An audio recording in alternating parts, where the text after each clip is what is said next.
Welcome to Just Say Hey podcast, where we talk about the things that matter to small farms.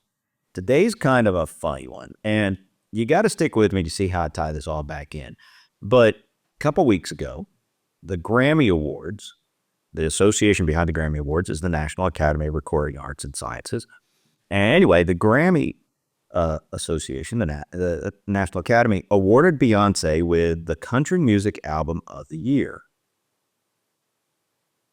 And for those of you that don't know me very well, for 20 plus years, I worked in the music, entertainment, television, broadcast news industries, and movies. I did a lot of different things, but I was an engineer, producer, creative guy, technical guy, did a lot of computer stuff. Anyway, one of my early honors was being invited to become a member of the National Academy of Recording Arts and Sciences, and I was a member. I may still be a member, to tell you the truth. I'm not sure. My wife pays the bills. I don't know whether she still pays the dues or not. But I was a member of the National Academy going back into, the early 1990s. So, I've been a member for quite a while. And when I was originally invited, it was a great honor. It may still be an honor to be a member. I don't know. I haven't paid attention. Don't really care that much. But I think when you see something like Beyoncé winning the Country Music Album of the Year, you have to question that decision a little bit. And that brings me into an important topic that I think we need to discuss. We'll have a little bit of fun with the Beyoncé thing, but we got to discuss the manipulation that happens in media. And I think you should stick around for this because this is a really important topic. So anyway, let's get into it. Welcome to Just Say Hey, the podcast where we talk about what matters to small farms, whether it's business, marketing, agronomy, equipment, livestock. If it matters to small farms, we'll probably talk about it here. So let's get into it. So before I get on to, talking about Beyoncé winning the Country Music Album of the Year, I will tell you that I went in, downloaded, and listened to the entire album of Beyoncé's. I think it's called Cowboy Carter. And she now, they talk about, well, Willie Nelson's on there and Post Malone and Dolly Parton. And anyway, they talk about this as a country album. And I've listened to the whole thing. I can tell you that she has a fantastic voice. She is an incredibly talented lady. Never met her, never worked with her. The engineers and producers who put that album together for the genre that it did a wonderful job. It ain't country. Of course, in my opinion, country music should be George Strait, Dave Stamey, and, maybe some Whiskey Myers kind of stuff. But, it's just kind of my thinking. When we talk about how a record gets to be voted on by the Academy, here's the way it used to work. When I was originally invited to become a member, and I believe it's going back quite a while, but I believe you had to be invited by a member to become a member. And then you had to have credit on, and I believe it had to be the dust jacket of a record registered with the Library of Congress. And I think that's how it used to work. I'm not 100% sure, but I think that's how it used to work. So my qualifying record was not a very popular one. It was just a little jazz record, and I was a mastering engineer on that. So that was my qualifications to get in. Now, I did a lot more after that. It was just my first credit. And I became a member. And you used to vote in categories. And you would kind of pick what categories, and it was all on the honor system. You sort of determine what categories you had expertise in, where you had work experience, where you had creative experience, knowledge, things like that. And, you would vote on those things that you knew about. So when the ballot would come out, and it used to be in two stages. It would be that you would nominate in a category, in categories where you do something about, and then it would come back and you would have the final nominations, and then you would vote on those final nominations. So, at the end of, I forget when it was, but I want to say it was like October, November, you would get your final nominations for Album of the Year. Maybe it might be January. I don't remember. But you'd get your nominations, and you would vote on those top picks, so the top 5, and you would vote on those. Well, because you had some industry expertise, it sort of was a level playing field ish. Not perfect, but it was good enough. And I mean, every industry has awards like this. I mean, whether you're a doctor or you lay concrete or you do, there are industry trade organizations that give out awards. It's fun to do, I guess. But the Grammys, you would vote in your categories because you had industry expertise. You were an engineer, a producer, or a musician, and I did a lot of that stuff, so we would vote. Well, what changed, and I don't know whether the membership requirements changed or record companies just figured it out, but if you go back you remember I said your name has to be on the dust jacket, and for those of you that aren't old enough to remember a dust jacket, shame on you. It's when you open up the cover of a CD or a record album and look on the back, you would see all the names of the people who produced or engineered or played on the record. But all of a sudden you had this shift because companies figured out that a Grammy Award equaled X percentage of a bump in sales of that record. So what can we do to give ourselves a better shot of winning a Grammy? So they started including more people's names on the dust jacket. So if you go back to the late 1970s and look at the people listed on the dust jacket of a record, whether it's the actual big album artwork with all the names on the back, or you go look on the inside cover when you used to buy physical CDs, you open it up and you look at all the names on there. Record companies figured out that if somebody's name was on the dust jacket, they could pass and become a member. When they had accountants and caterers and all kinds of things all of a sudden being included on the dust jacket. And I'm sure for the Academy, that's a lot more members. The intention from the industry was obviously stack the decks in their favor. If they've got, 500 people that work for a record company and they have their name on the dust jacket, well, that's votes because you're going to vote for your project. In a perfect world, you don't. And I get we're not in a perfect world. So these people are going to vote for their project. What does an accountant care about the artistic integrity of an award? They want to see the artist that they worked with. If they were the accountant on that project, they want to see that album win because it makes them more money. So, you had this change in how the awards were being voted on through a loophole. And, I was lucky enough, I worked on several Grammy-nominated projects, many of them, multiples of them. And, it was cool, the projects that won. I was never nominated personally for one. I was never that big in the industry. But I worked on projects that were. I think that in today's world, it's important for us to understand when we're being manipulated. And I think as small farmers, this is how I'm going to turn it back around. As small farmers, especially when we start to see the USDA in upcoming weeks and months start to come under fire by DOGE and by everything that's going to be going on in the federal government. We're trying, the current administration is trying to downsize the federal government and remove the regulations and the number of people and reduce budget. I think it's important for us to have an understanding and have a way to look up whether we're being manipulated.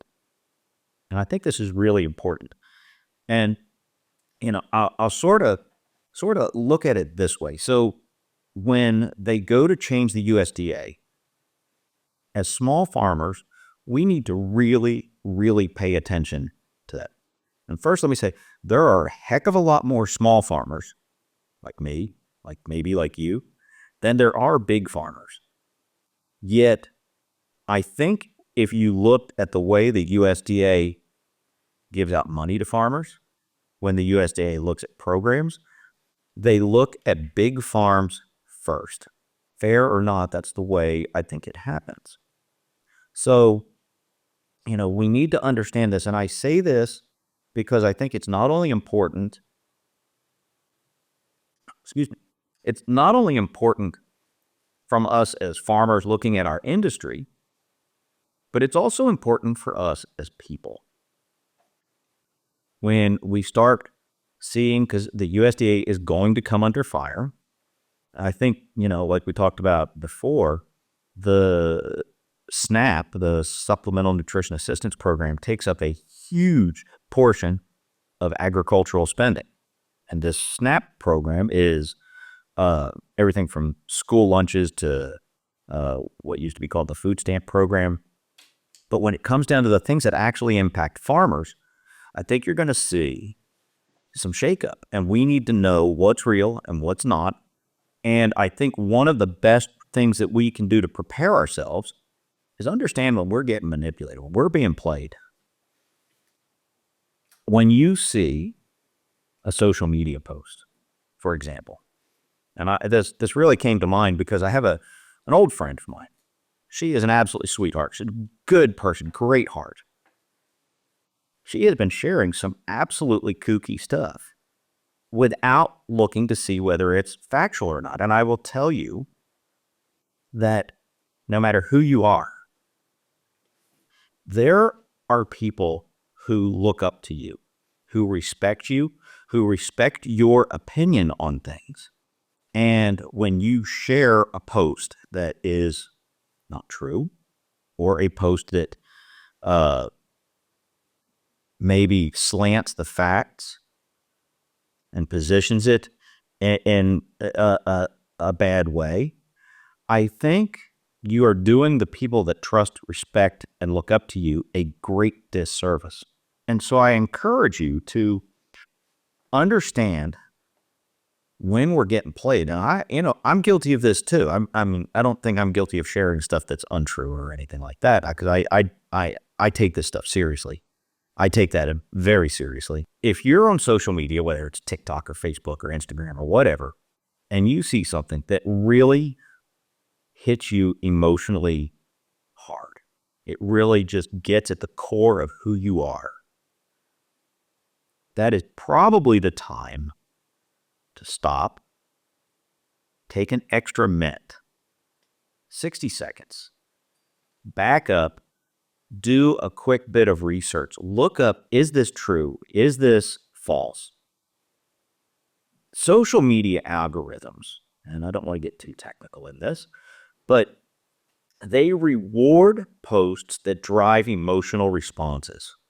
Social media posts that drive emotional responses, that drive you to click and share and stuff like that, get rewarded by the social media algorithms, mean they get shown more. So when you see something that really hits you emotionally and you react by sharing, by liking, commenting, whatever it is, however it is you choose to interact, those get rewarded, get shown to more people because it shows that number that they can measure. And when you do that to something that is not true or biased in some way, it gets rewarded, and you are doing the people that look up to you a real disservice. It really gets to be a bad thing. That's why the Russian hackers and the Russian social influencers, and they call them hacker farms. They're doing what's called social engineering. And I think that we as people have a responsibility to take an extra minute on those things that hit us emotionally hard. Take an extra minute to see whether that's real or not, whether that's an important thing. And if it is, and it's true, and you've done a little bit of research, then yeah, share it because it's important. But you need to verify it. There's too much misinformation, and we are bombarded with so much information that it's hard to know what's real, what's not, what's being slanted. And I'll give you a couple of places that I look for this stuff, because I think it's important to understand when you're dealing with whatever news outlet it is you watch, whether you watch Fox or you watch CNN or you watch whatever it is, whatever news organization or outlet you aligns with your viewpoints. If you listen to the show, I'm a fairly conservative guy, but I think we need to figure out ways. The thing that makes America great is because we don't penalize minorities. We try to be fair. Everybody has the right, has some basic inalienable rights as citizens of this country. And the challenge we have is, how do we do the most good for the most amount of people without trampling on or being dismissive to minority viewpoints? This is always a balancing act. It's always a balancing act. And what the thing that I think we need to guard against is when we allow the viewpoints of a minority to become the rules to the detriment of the most people. I think that's when we get into some sticky or scary situations. And again, we have to do the most good for the most amount of people while not trampling on the rights, freedoms, privileges of the minority. And that minority could be race, could be sexual orientation, could be political viewpoints, could be jobs, could be any one of the any viewpoint you have that's not in the majority is a minority viewpoint. I mean, that's just the definition of it. So it's kind of a tough balancing act. And what I think is happening, and this is, this is important to me because I see it happening a lot right now. We are the media, because we surf social media, we see these things and we watch them and they get rewarded because we're engaging with them. We are rewarding both sides of the extreme. And what we need to do is understand that there is compromise in almost everything. There are two sides to almost every story.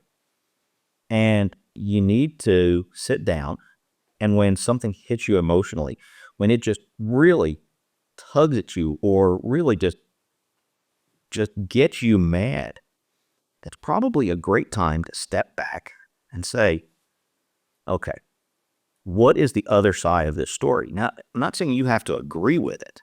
I'm not trying to change your opinion. By doing that, you're going to clarify your own opinions on it. You're going to clarify your own opinions on what are your viewpoints on any given topic, especially controversial ones. If you're going to stand up for something, you should understand both sides because it clarifies our own viewpoints on things. And I think we have that responsibility in today's world where it's so easy for misinformation to be rewarded.